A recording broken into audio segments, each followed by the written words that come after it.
What's going on, guys? It's Aiden with Upper James Toyota again, and today we're reviewing two very popular SUVs. To the left of me is a 2024 RAV4 Limited versus a 2024 Lexus NX 350 F Sport 2 model. We're going to check out to see what's similar, what's different, and which one is a better bang for your buck. So please do hit subscribe if you do like our content, and let's check out these two cars.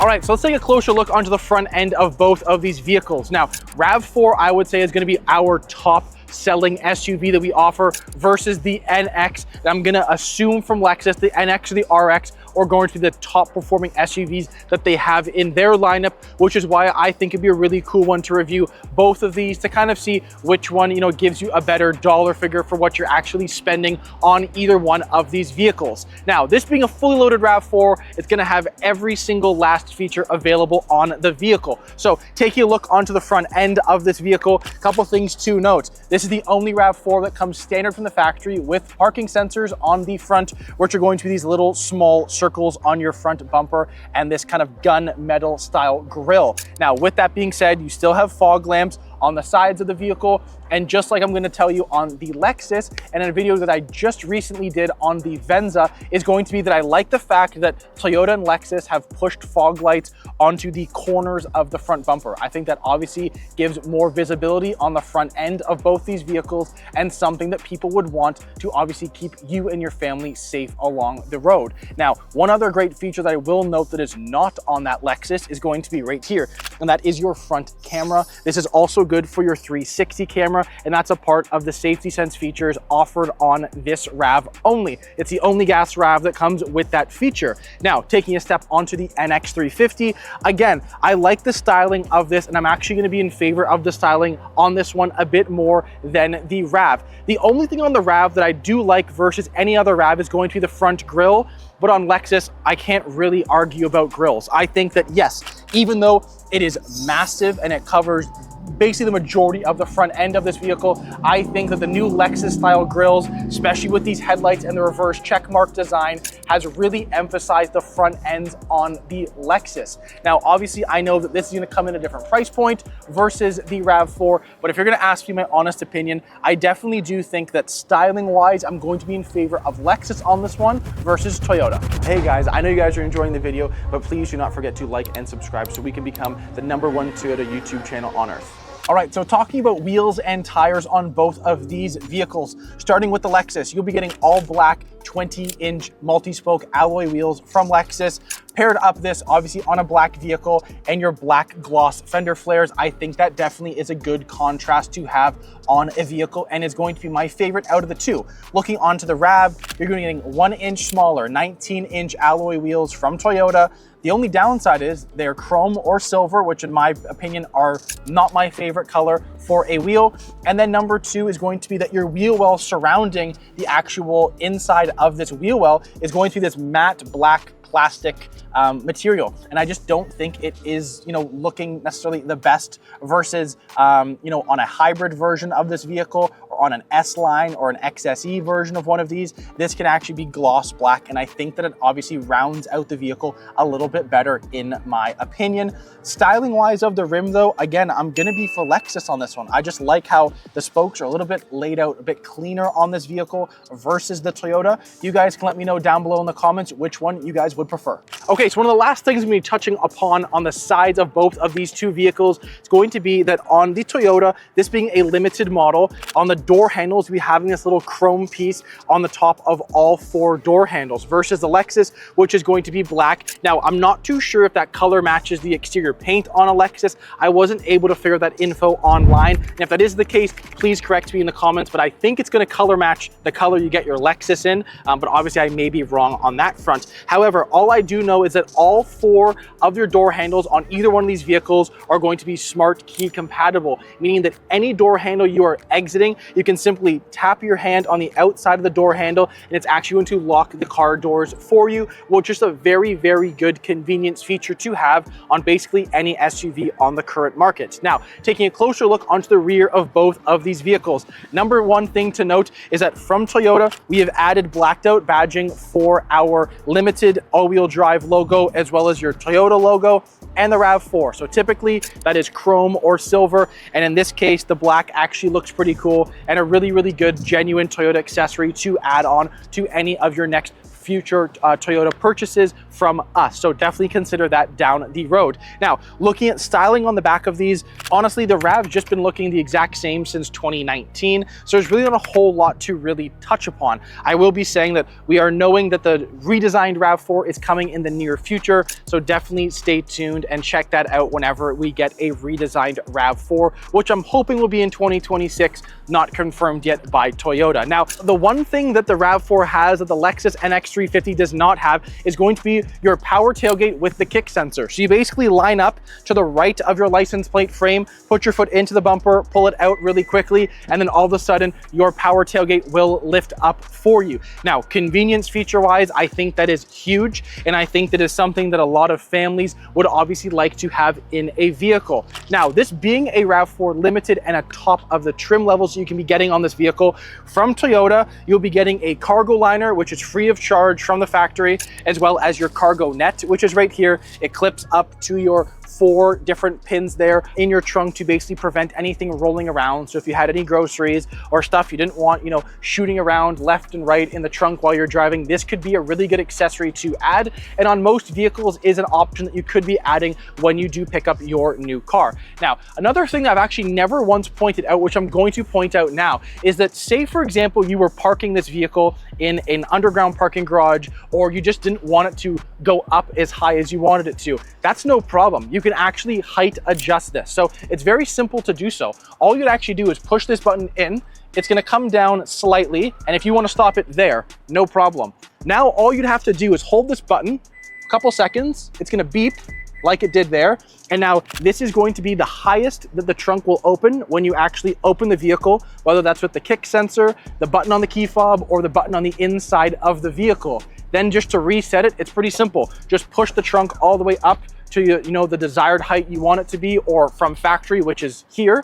Simply hold this again. It's going to beep at you, and it's all set and done. So that's one thing that I haven't actually touched upon before, which I definitely wanted to touch upon in this video today for you guys. Now, taking a closer peek onto the rear end of the NX 350, a couple of things I'm going to be pointing out right off the bat: the lighting, the Lexus logo, the styling of the rear end. I'm sorry, Toyota, but you have definitely been beaten on the rear ends of this vehicle, or maybe even overall. I'll kind of give you, my opinion towards the end of this vehicle. However, looking at the rear end of this vehicle, looking at the styling, the way it looks, obviously the RAV4 has been out for a while, and that's why I think a redesigned model could even compare and compete with this vehicle down the road. But if you're going to be asking me luxury wise and kind of what you're getting for the dollar, obviously, I work for Toyota. I love the company. I think they make a phenomenal product. However, I would love for them to take, say, the RAV4, vehicle that's been on the market for so long and such a top seller for us, and really have this compete way more directly with the luxury and the luxury feel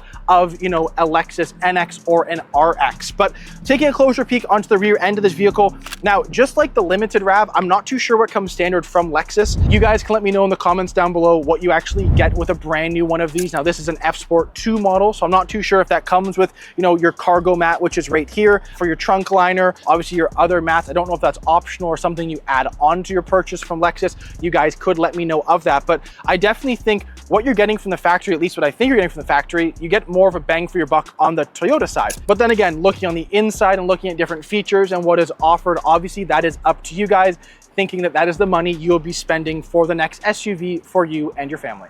All right, now let's take a closer peek onto the inside of the RAV4. So this is actually going to be very, very close to the NX. couple things that are going to be a little bit different are going to be your sunroof, which in the NX you get a moonroof, a couple little things trim wise and some features like that. But honestly, this is kind of the package that I would be buying if I'm ever getting into a RAV4. I think that having something that includes a 12.3 display, which is redesigned for 23s and up for a RAV4, is something that I would be, spending my money on. That paired up with cooled seats, a heated steering wheel, a wireless charger, JBL sound system with a full digital tachometer. I definitely think that this is kind of the most luxurious feel to a RAV4 that we could actually get on the market currently. Now, this does come optional with different interior colors. Black is going to be the number one. I really haven't seen a whole lot of the other ones, and the other two colors that are offered are going to be like a mid to light brown, I guess I could say, and then like a darker gray on the insides of the vehicle. Now, those are only partnered up with certain exterior colors. This color that we're currently showing this vehicle off in today is called Blueprint, and that is offered with a light gray interior or black. If you want the brown, you'd have to go to a white interior and so on and so forth. But if you are getting a vehicle with a different interior color, obviously exterior color kind of filters into certain colors are offered. Now, this one being the way it is right now, I actually think would be the exact spec I would get my limited RAV in. I love the blue. It's a cool, kind of lightens up in the sunshine, darkens up in the nighttime. So it's kind of like a 2-for-1 color in my own opinion. With that being said, the exterior wise, interior wise, again, I think they've just added the practicality bit of it into a RAV4 without breaking the bank. They've actually achieved that on a RAV. I think that someone spending this kind of money on a vehicle wants certain features, but they also don't need every last feature. For example, I don't need a vehicle with heads-up display. I just don't need it. If it's there, it's cool, but it's not something that in my personal, opinion is, a make or break for me. The only thing, and I think it's a common thing I will say in most of my videos, is going to be the panoramic sunroof or moonroof. I think that I like that in any vehicle. I'm sad that the RAV4 doesn't offer that along any gas model or hybrid. The only RAV you can get that in is an XSE Prime or an XSE Tech Package Prime, which is really interesting. I don't know why it's only offered on those two vehicles, but either way, I at least get one, half of the sunroof, which is a typical one in today's day and age. So if you're gonna ask me, I'm pretty happy with that. Now, let's take a closer peek onto the inside of the NX and see which one's comparable for you. Getting into the NX 350. Yep, I'm still pretty comfortable in this one. So I just got out of doing a Venza versus this vehicle comparison, and back in it, I'm still loving it. The red, maybe second time around, maybe won't be my first color choice for the inside of one of these. I think I definitely take either like a light brown or a dark brown with black, or just a straight up black interior. That's just my personal preference there. However, this is very, very similar to the RAV4 I just got out of. The only really big differences that I am actually going to be in favor for are going to be where your charging pad is located, which is right here. It's definitely more accessible to reach and grab, which is nice. The shifter is much smaller, so obviously it's not taking up as much cabin space as the RAV4 shifter would. But the only thing I guess I will be touching on that the Venza didn't really have, but the RAV does have, is going to be a lot of storage space. You look up on the dash here, there's no storage space up here. There's a little inlet for the RAV there. There's another one right here. There's another one on my side in the RAV. But in the NX 350, I don't have any of that. The only thing that I do have is going to be this very interesting 2-zone, you can flip it 2 different ways to get into your center arm console, which is nice. But other than that, there's not a whole lot of storage on the inside of this. So storage is definitely something you're looking for. Maybe a RAV4 is more catered to you, but obviously with the glove box and stuff in your doors, there's definitely spots to obviously put your belongings in. Now, the one thing that I was very fascinated with first getting into this vehicle, and I'm going to touch on again right now, is going to be your knobs for your climate control. I don't know how long Lexus has been doing this for. I think it's one of the coolest things though, that it has this color coded behind the actual temperature on these dials. I think it's just something so cool that I have never seen on any other manufacturer before. And obviously I'm in different trade-ins that we get, or just any vehicles that new kind of come to market and I want to go check one out. I think it's really, really cool that they have added that into the interior of this Lexus. Now, the only other thing I think I'm going to touch on that is a bit different that I'm going to be in favor of Toyota on in this sense is going to be where your actual vents are located on this vehicle. The Venza, I didn't really notice it that much. It was a bit cooler when I was shooting that video, but in this one, it's hot right now. It's a good, 36 degrees out. And it's weird that the vents are typically above your screen or maybe built in next to the screens. But in this case, they're actually down below. So if I turn it up a little bit, yeah, it kind of gets to my eye level, like to hitting my face, but I actually would prefer it to be a little bit higher up because I feel like if it's a bit higher up, some of that air can actually move into the back of the vehicle, keeping everything, well ventilated and well circulated on a really hot day like today. Other than that though, Lexus has done a phenomenal job. The inside, it is a lot. There is a lot of tech on the inside. They're very, very similar safety sense feature-wise of the vehicle, different things that you get. But again, like I've always said about a Lexus, is that you can feel the touch of the leather. It just feels a little bit like that much softer than the Toyota. It always has that one little edge up on Toyota. And obviously this being one of our sister companies, I think that they have done a very good job to obviously kind of distinguish, okay, Lexus has a little bit more luxury than say a Toyota does on specific trim levels. And I think you can really feel this versus, having a Limited next to me and an F Sport 2 and X350 here. Now, couple things looking on the inside as well that I'm going to say are very similar. Screen size, very, very similar. Cooled seats, heated steering wheel, also the same. Only big difference, panoramic sunroof. Rav does not have, wish it did, but I'll take the regular sunroof for now. Other than that, they've done a very good job. Digital tachometer, heads up display, like I said before in the Rav, I'll take it or leave it. It's not a make or break for, my personal need in a car. The only thing that I will be touching on, which again, I still think is so weird and something that I'd have to get used to on the inside of one of these is going to be your door latches. So to push it open, you click this button in, and again, you can kind of pull this to bring it in, but I just feel like it's not going to click as well. So you'd have to actually open it back up, slam it that way. But obviously it is you definitely know the car is closed whenever you do bring it in because you feel that Lexus thump, which I've actually heard is a common thing amongst all the different levels for any Lexuses in their lineup. Now, that's enough of the front seat. Let's jump in the back of both of them, see if they're, similar, if they're comparable, and see which one will work better for you and your family. All right, into the back of the NX350. So, like before, I'm still pretty comfortable back here. The red theme has continued throughout. And the one thing that I noted previously being inside this vehicle, I will say it's actually one of these cars I don't think I've seen a whole lot of. Now, typically in my day-to-day life and even in my personal life, I'm typically not in the back seat. Typically either the driver or the passenger. But what I will say is being in the back, I don't think I've really noticed a whole lot of current cars on the market that actually have a speaker built up kind of almost like the armrest of your, where your window starts. I think it's kind of cool. You typically see them at the bottom, which these ones have as well, but it's typically just on the bottom. So I kind of like the fact that if you are someone that definitely wants, a nicer sounding sound system in a car or just wants, nice music to play, nice and bassy, whatever your, sound or music needs are, I think it's kind of cool they've added 2 speakers in the back here. I think that's just one thing that someone who's trying to spend, a nice dollar on a vehicle or just a vehicle that comes in a bit more expensive than other ones on the market, that's something or just one feature I think that would distinguish this versus anything else on the market. And I know in our lineup, we don't have a Rav that offers that 2-zone, I guess, speaker system.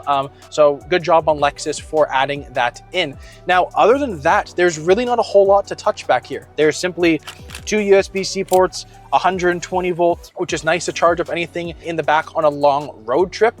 Other than that though, that's really it. There's really not a whole lot. You got cup holders down the center, which are pretty standard. Again, these seats do fold 60-40. So if you wanted to add something larger into, from the trunk onto the inside of this vehicle, say you're moving your kid into university or, you got, a big shopping run from Costco or you're gonna go to Home Depot and get some, household appliances, this definitely still could be a pretty compact SUV for you and your family.